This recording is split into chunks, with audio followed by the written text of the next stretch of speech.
Welcome to the Fantasy Champions Fantasy Football Podcast. Today we got some breakout running backs. Let's go.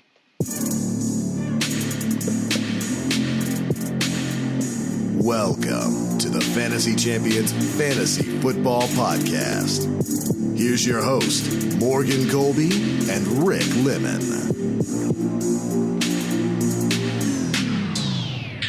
What's poppin', my friends?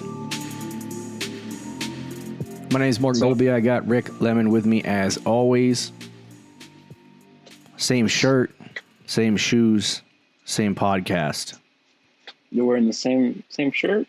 Yeah, the only thing that changed was my pants.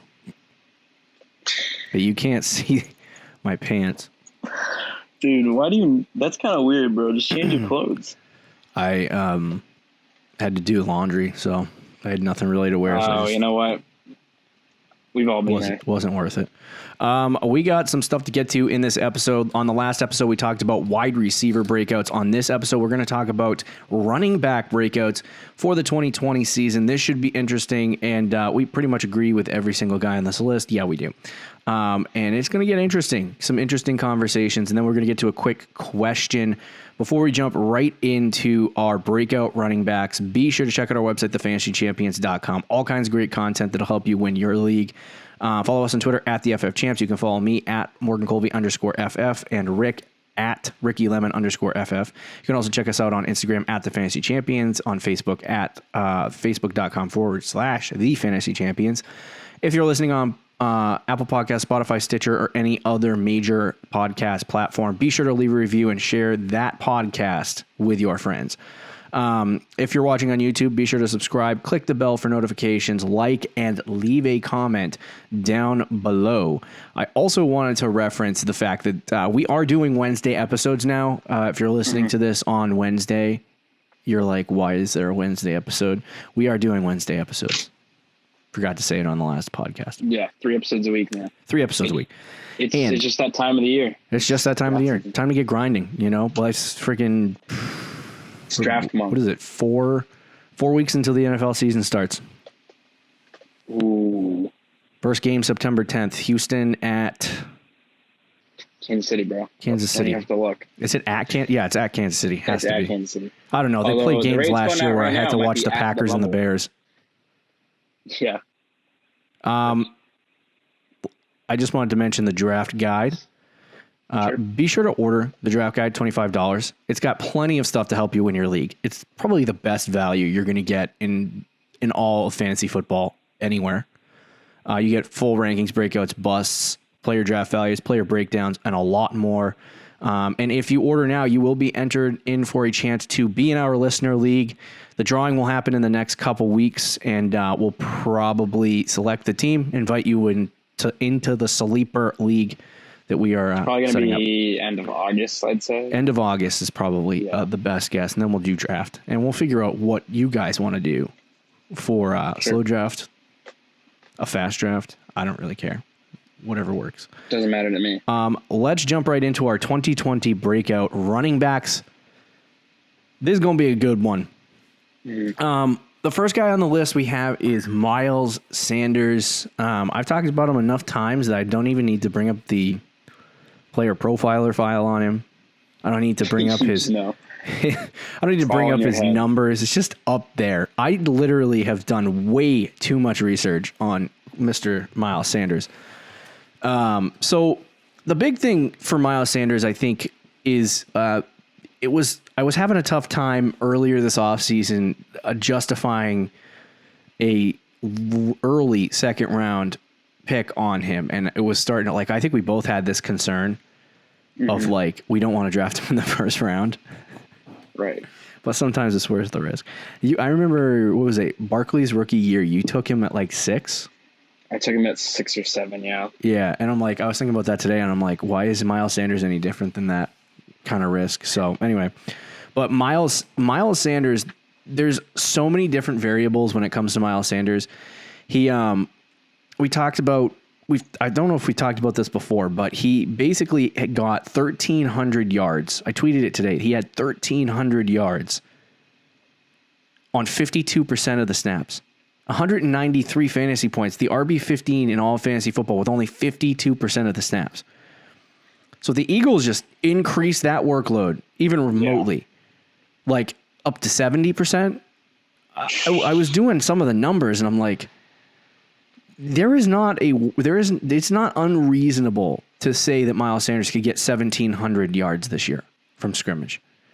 And if that happens and he catches 60 passes, he's got 200 fantasy points, which is like a top 14 finish on yards and receptions. So then touchdowns are just cake. They're just icing. Yep. So it's like you add 10 touchdowns, 72 fantasy points, top 5 running back. Easy as that. And he scored 6 last year with 52% of the workload. So I think it's most definitely possible for him to hit that threshold of, I don't know, I guess 10 to 12 touchdowns overall. Yeah, I mean, we've talked about Miles Sanders on the show multiple times, and for good reason. Like, we both love the dude. You know, I was looking at the team stats today. You know, they had 16 rushing touchdowns last year. Oh, don't do this to me. Boston Scott had 5. Jordan Howard had 6. Boston Scott, didn't he score like 2 or 3 in the last like 2 games of the season? Yep. Yeah. And Alshon Jeffrey had 1 as well. Miles Sanders only had 3. If he gets the workload, which red zone we all opportunity is expect him huge. to do, he should get like around like 7-8 rushing touchdowns. Yeah. To go with your point with how many total yards he's going to get is like, he can very easily be a top 5 back in fantasy this year. It's very, very possible. And like, what do you think his floor is? I still think his floor is solid, like top 15. Yeah.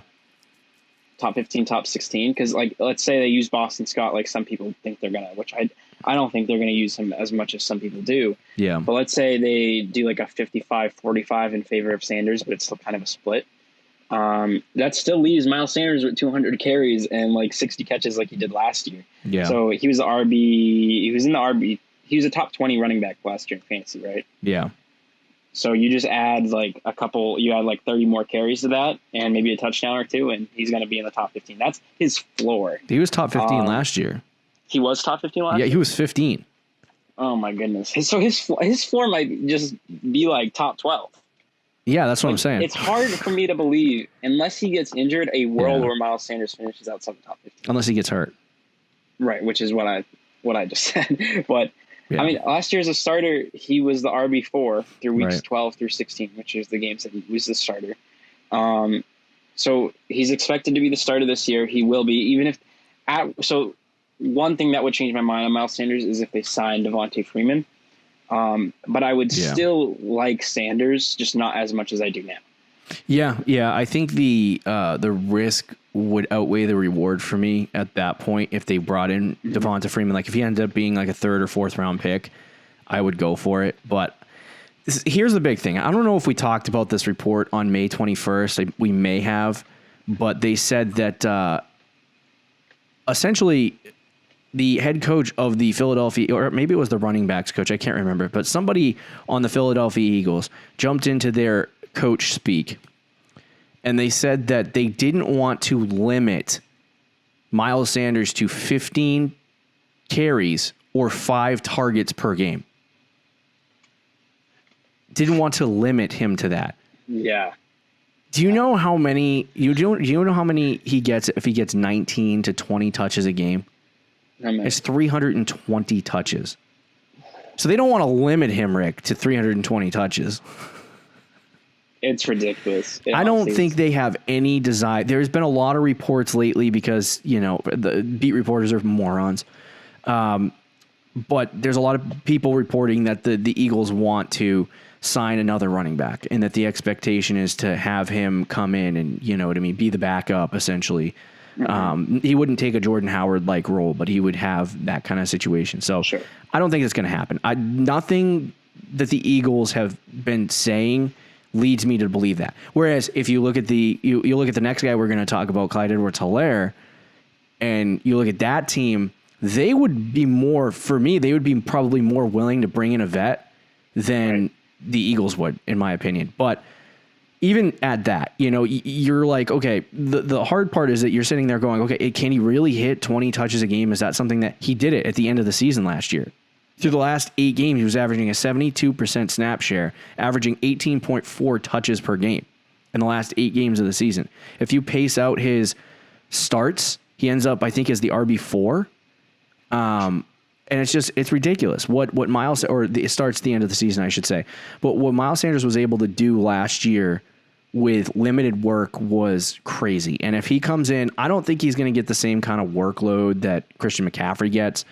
No, obviously not. But I think that what Miles Sanders can do is top 5. You know what I mean? And I think he definitely has that potential for sure. The efficiency that he brings forward, the type of running back that he is, I wanted to look up on Player Profiler. You can scroll to the bottom and find the injury percentage, or the injury risk percentage, or whatever you want to call it. I don't know what they call it, but they basically give you a percentage of chance that a player will miss 1 or more games in a season.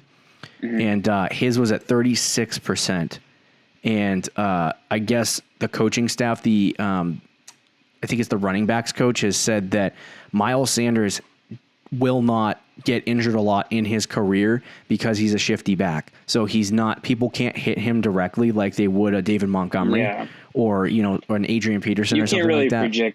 You can't predict injury, but he feels like because Miles Sanders is shifty and plays the style that he does, it's going to be hard to tackle him, and it's going to be hard to hit him as hard as you can and hurt him unless he's going right up the middle. So I think the chances of Miles Sanders, he doesn't have a history with injuries. So as far as that's concerned, I'm not really concerned about injuries. I don't really factor, unless a player has a long laundry list of injuries, like a Darius Guys.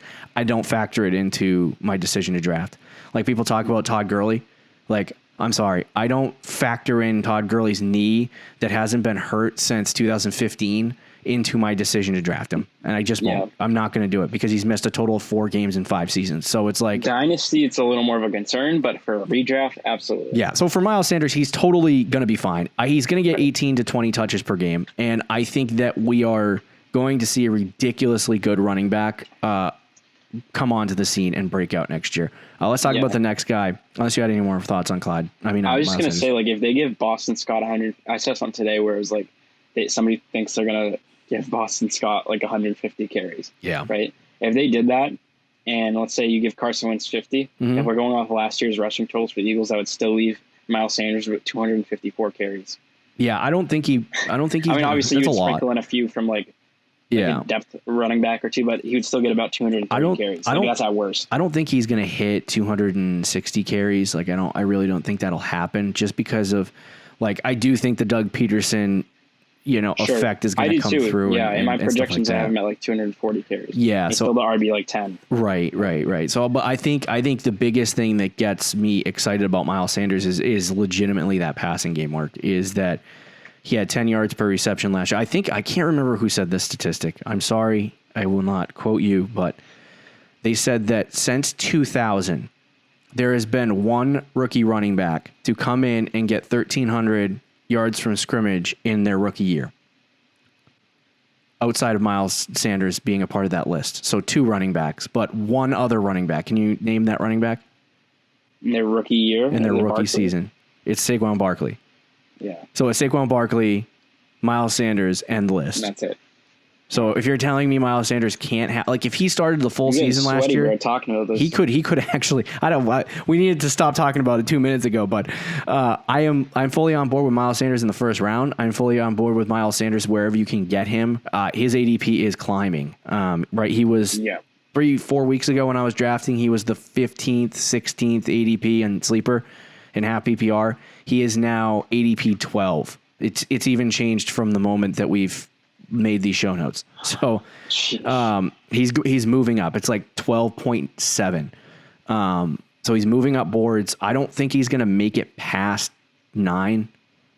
Just because of the amount of receivers and running backs and all that stuff. I was doing my rankings in my head today because we got to revise them, and I think I have him 8 ahead of Joe Mixon and Clyde. So we'll see what happens. Okay. Clyde Edwards-Helaire is the next breakout running back. What are your thoughts on Clyde, Rick?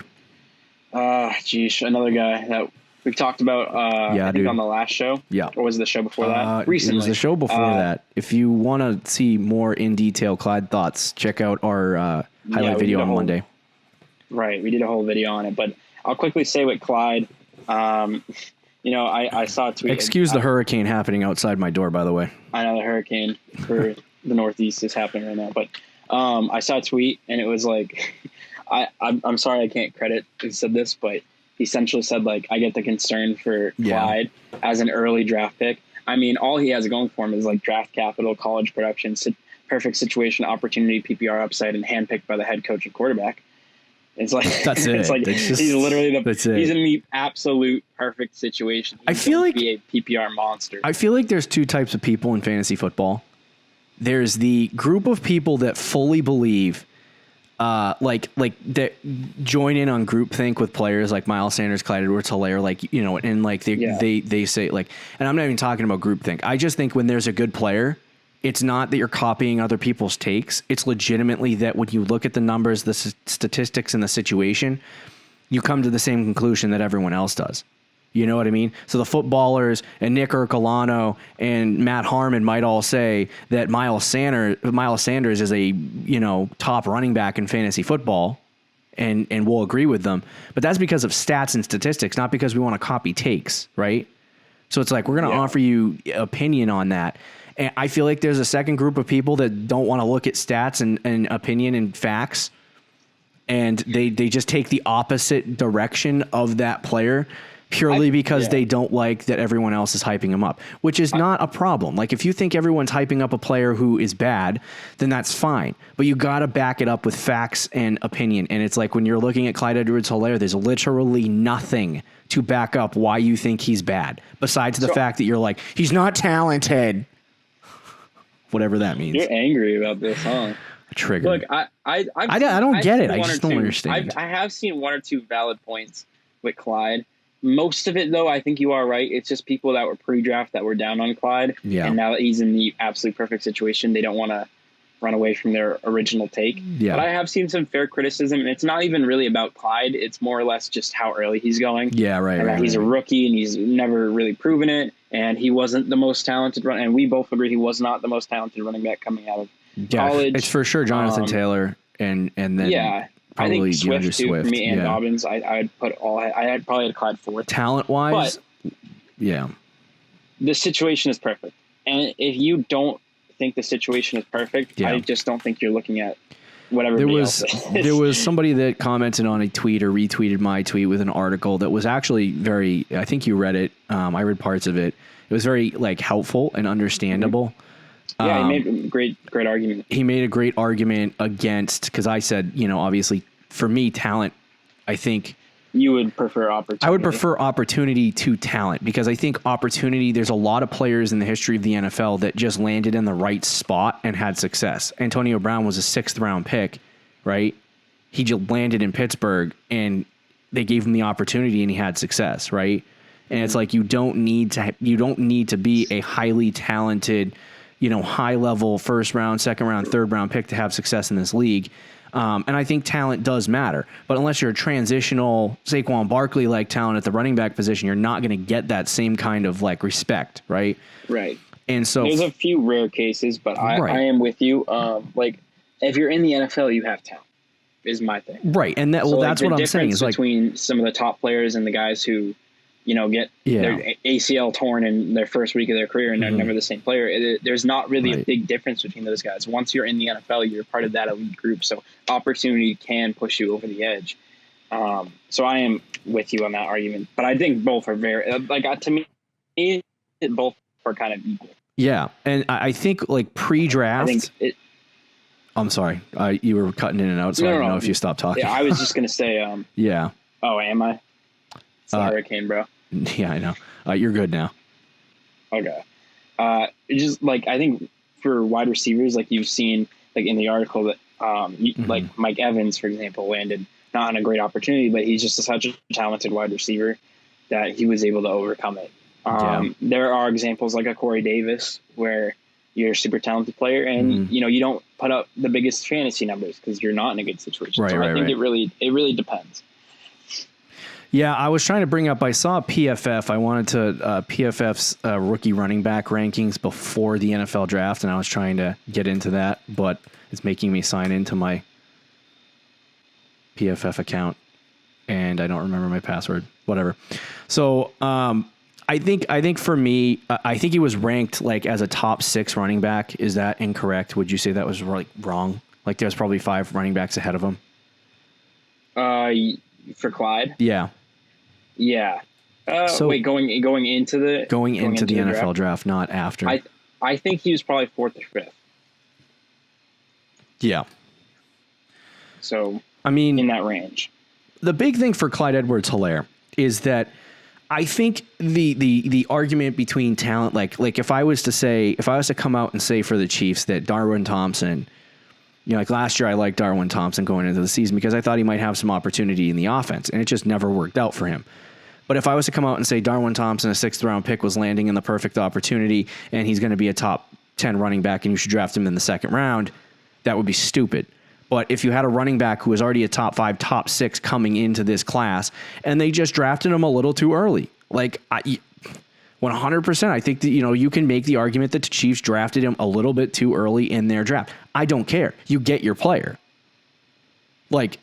Just draft him. If it's the 32nd pick in the 1st round, then just draft him. And the fact that they used that draft capital to get him and they didn't trade back or they didn't play games like that, they wanted to make sure they had him, that means something. You can sugarcoat it and pretend that that's not the case, but that's the case.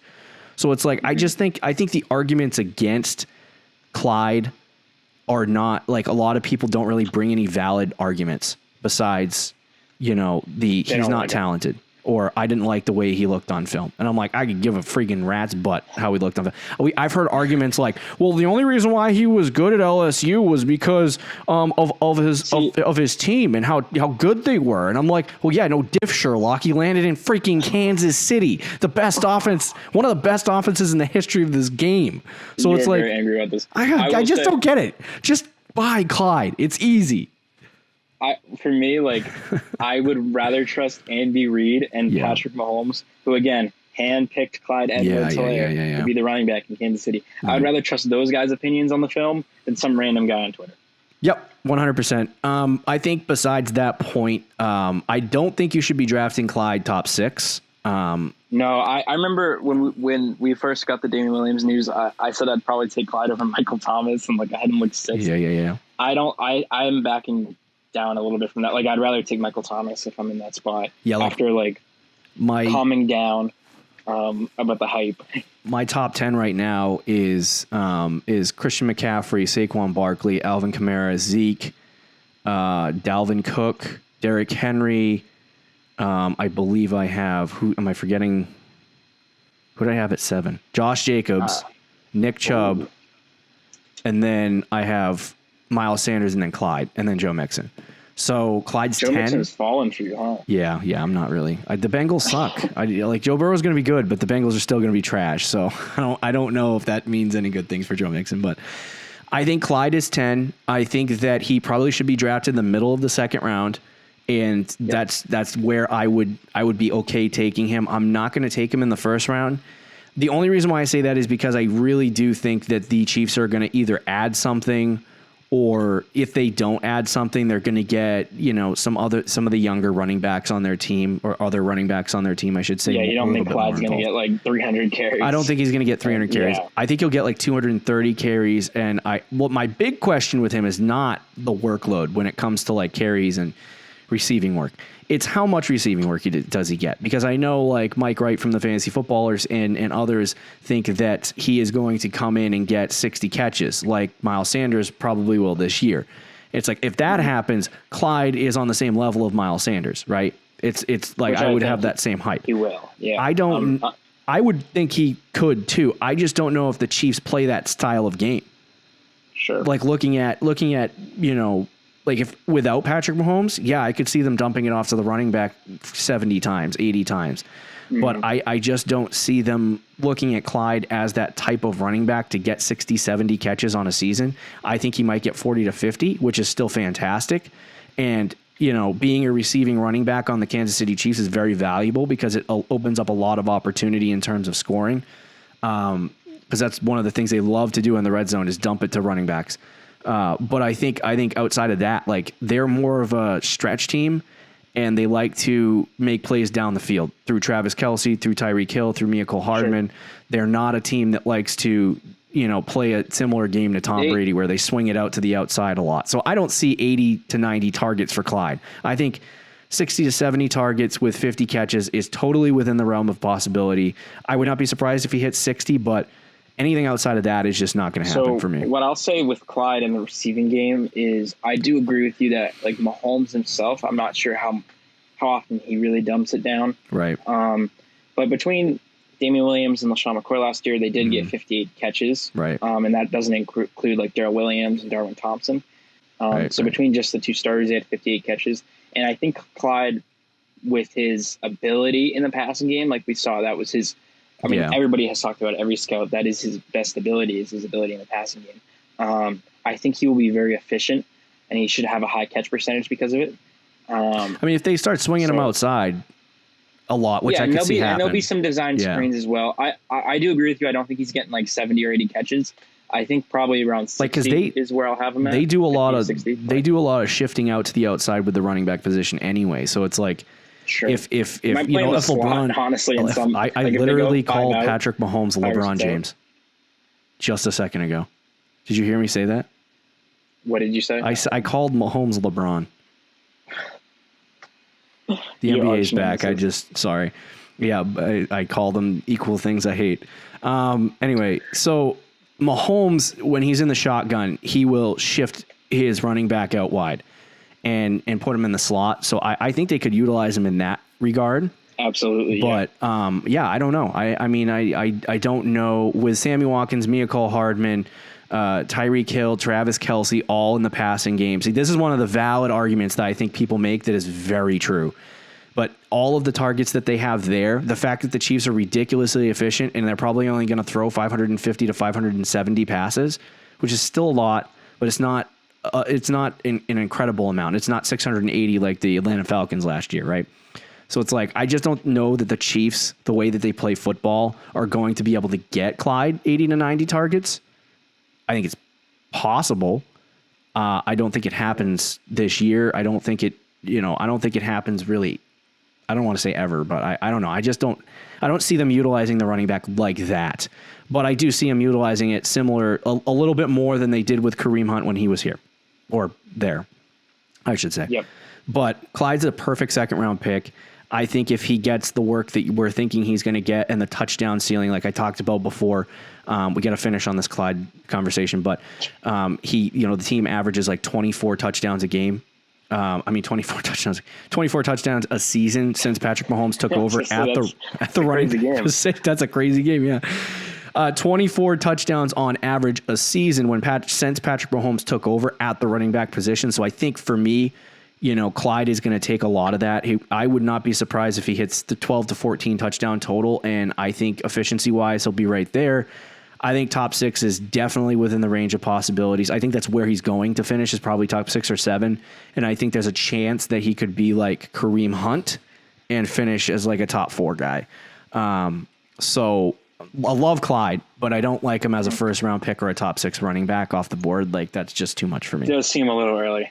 Definitely. But he's a breakout running back, so that's not what we're here to talk about. Right now, his ADP is 21, and it's rising, by the way. It is 21 right now, but in like 2 weeks, it'll be like probably like 11 or 10. Yeah, hopefully not.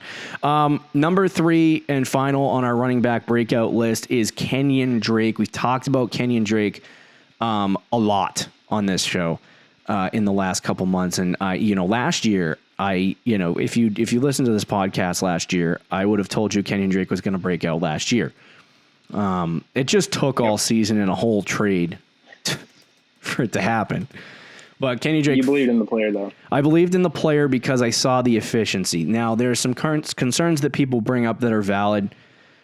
He's never been efficient for a full 16-game season, which is a totally valid point.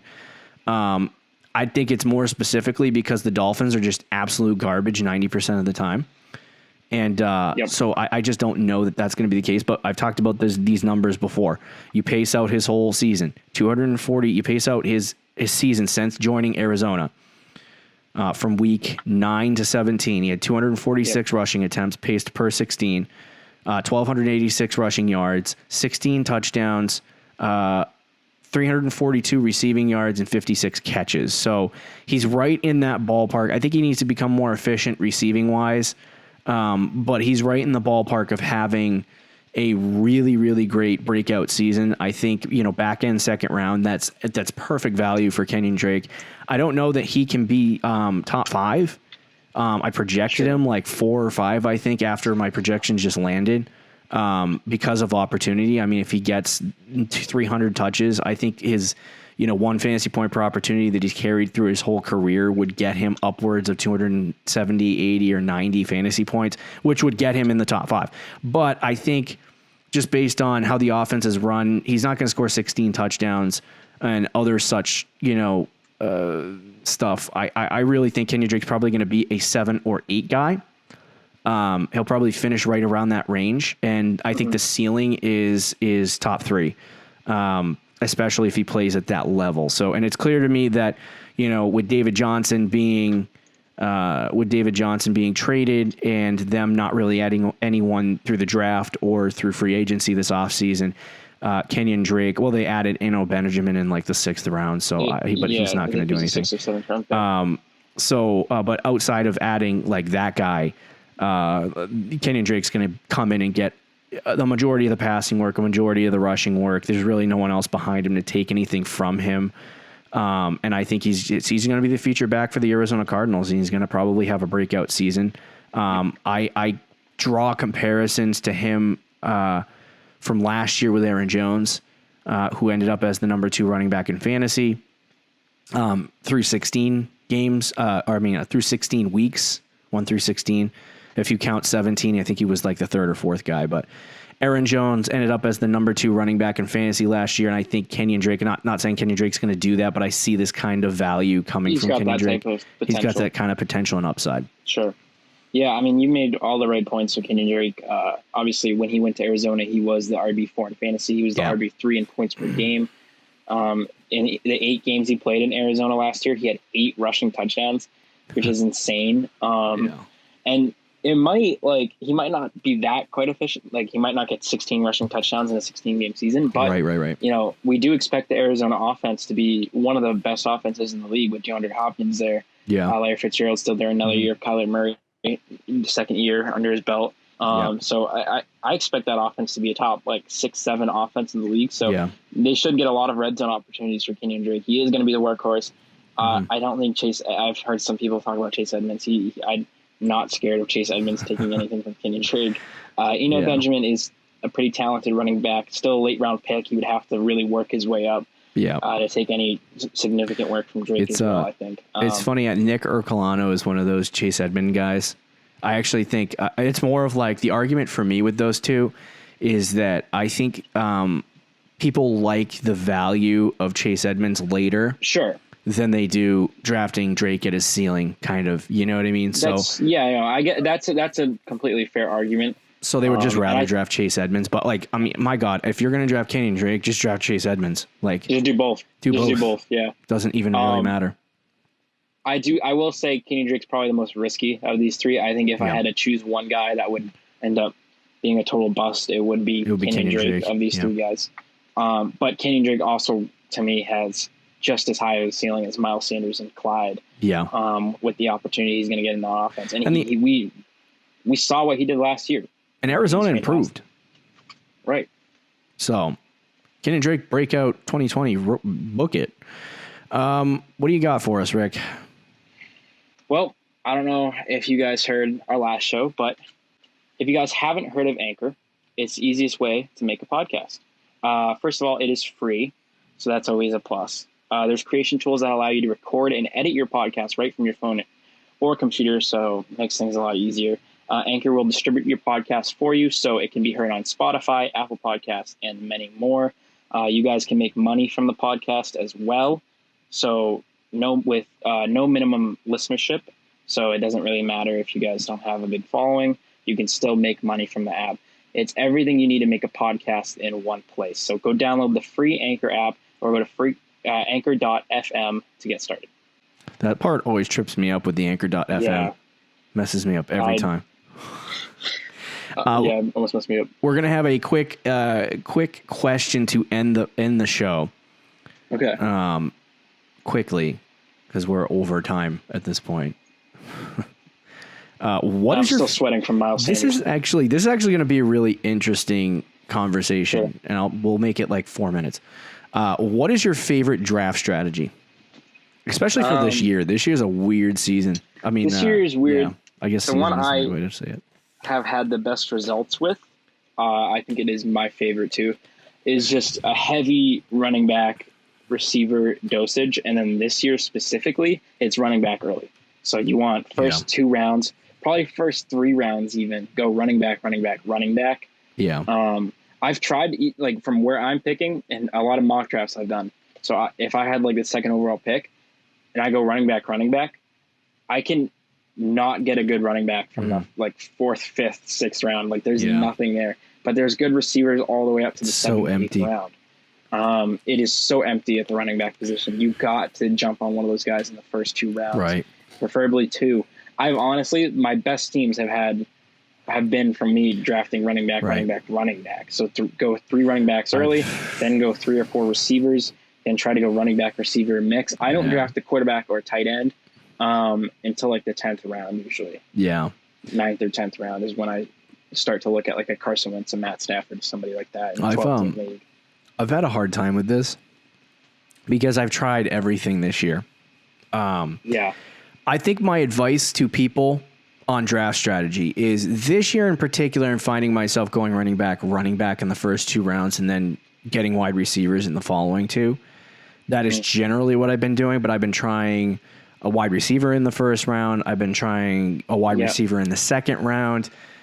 Typically the best team that I get, like you said, is the running backs in the first 2 rounds. And that has been the most successful strategy. But I also think that everyone and their mother are doing the running back only strategy. And I almost kind of want to zig when everyone else zags and get a wide receiver early. So a guy like Devontae Adams, a guy like Michael Thomas, somebody like that could really bolster your team and give you an advantage over somebody else. Whereas like when you start talking about Tyreek Hill, Julio Jones, Chris Godwin, like are those guys really going to give you any form of advantage over a person in the later rounds, like, like a couple rounds later, like Allen Robinson or Juju Smith-Schuster or A.J. Brown or, somebody like that. So I just don't know if that's going to give you any more value. But I do think that Michael Thomas and Devontae Adams will give you a kind of like a much larger volume than you would get from any of those other guys. There's not many wide receivers in the NFL with over 150 targets in a season. So if you can lock one of those guys up, that's been kind of what I'm thinking. But a lot of times I don't end up with like you have so much depth at wide receiver and so little depth at running back in the later rounds that you really can't sit there and go like the guys like you're talking about. If you want to draft a running back later, you're talking about Jonathan Taylor, Darius Geis, right?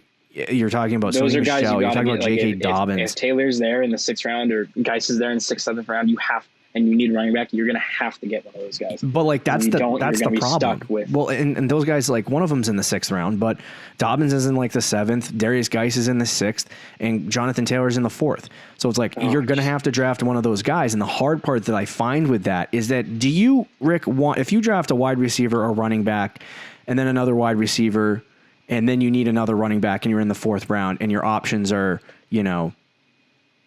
Darius Geis, Jonathan Taylor, one of those guys. Like, do you want to draft that guy? It just feels a little early for me. And it's like week 1, you're going to start Jonathan Taylor. Yeah, you'll have to. I loved Jonathan Taylor in the 6th round. Why does he have to be a 4th round pick now? It's so stupid. It's a shame. So that's why running back early is usually the best case. There are some good running backs in the 6th round. So if you're 4th round. So if you're later in the 4th, you probably won't get one, but you can get early in that round. You might be able to snag a Todd Gurley, David Montgomery type player, which is not horrible. But anyway, so 2 running backs in the 1st is what I've been having success with. But what I will note is that you cannot have a solidified strategy. Like Rick's picking 2, so he knows what he's getting. So Yep. he knows he's going running back in the first round. So he can't really be like, well, somebody falls to me. Like the best case scenario, CMC falls to him. So it's like he's drafting a running back. But like if you're in the middle or the later of the first round, like I had a mock draft today where I was picking 10 and Michael Thomas fell 10. And I'm like, I have to draft him. You have to take him. Like you don't have a choice. You're locked in a room. You're getting a tier 1 wide receiver. Like you have to take him. So that's the thing though. Like you can't subscribe to a specific strategy when it comes to drafting. You have to follow where your draft is going. And if you end up with 4 running backs and no wide receivers, you'll figure it out later. Trade a guy, get a wide receiver. Best player available. That's I think you don't always have to do the BPA, but there are going to be guys like I talked about this earlier this offseason last year in our home league. I did not want to draft Chris Godwin in the 4th, and I talked about all offseason how I'd rather have him in the 6th. And lo and behold, he fell to me in the 6th round. And my plan was not to draft him in the 6th round. My plan was to go after somebody else. But you know what I did? I hit smash on Chris Godwin because you have to draft the value. And it's like, you don't know how your team... This year, in particular, I actually am going to do that. I'm going to just take the best running back or receiver, not necessarily best player, but just running back receiver available through each round. And it's usually in the first 2 rounds, I'm going to try to take a running back. But if everybody takes a running back and I'm sitting there in the back of the 2nd round and like Devontae Adams fell to me somehow, I'm taking Devontae Adams. Yeah. I mean, that's a hyperbolic, but yeah, I get your point. But in some leagues that might like Julio Jones fell to you in the bottom half of the 2nd round. Then but that might happen in this year if everybody's going running back early. Right. So you can't go into the draft thinking one thing and expecting that to happen and only that. I mean, you have to be kind of open-minded. For me, understanding, where you're drafting is a big one because like if you're drafting, you have to get the guys you want. If you're drafting 10, 11, 12 or 1, 2, 3, because there's so much space between picks that you kind of like, you can't go, oh, this guy's sitting right here at ADP this. And I don't want to reach for a guy. And I'm like, to be honest with you, you're not going to pick in 20 picks. So you might as well just take the guy you want.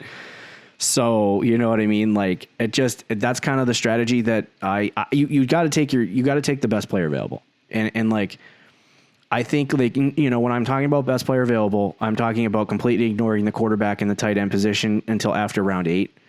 And then using those first 3 rounds, the best wide receiver, best quarterback, best running back, or best wide receiver available, and whatever you come away with, you can figure out. I have a feeling that running backs are going to be overvalued this year, pretty disgustingly. Not excited about that, but so I would just say stay fluid. We've talked about that on our draft tip show. Stay fluid. You don't need to go into your draft with this is my draft strategy. Right. But I will note that I like to do this thing when I go into my drafts where I have an idea who I'm going to take, but I write down all of the players that I plan on taking and see if it actually happens. So I have my like top 6 players that I want to draft because everything after that you don't really know. But the first 6 rounds, I write it down and I go, these are the guys I want. These are the backup plans. And then I'm like, did I actually get the guys that I wanted after I drafted? You know what I mean? So you don't have to go into a draft and be like, oh, hey, this guy's on the board, this guy's on the board, this guy's on the board. My team is gonna consist of, Dalvin Cook and Julio Jones and, whatever. Like you don't have to go in and like do that, but I generally know what I'm going to do going into my draft. Like I've done so many friggin' mock drafts at this point that I know what my team's going to look like just based on the ADPs and the players following me at this point. Yeah, no, for sure. It's all about the research beforehand. Yeah. And if you're listening to the show, you're getting exactly what you're looking for. I hit the drop button for the end of the episode and I totally missed it. Anyway, thank you for listening to this episode of the Fantasy Champions Fantasy Football Podcast. Check it out at the website at thefantasychampions.com. Buy our draft guide. Follow us on Twitter and Instagram, and we will talk to you tomorrow on Thursday, Fantasy Champs. That was fast. Later. Thank you for listening to the Fantasy Champions Podcast. Make sure you subscribe on iTunes and YouTube and follow us on Twitter at TheFFChamps.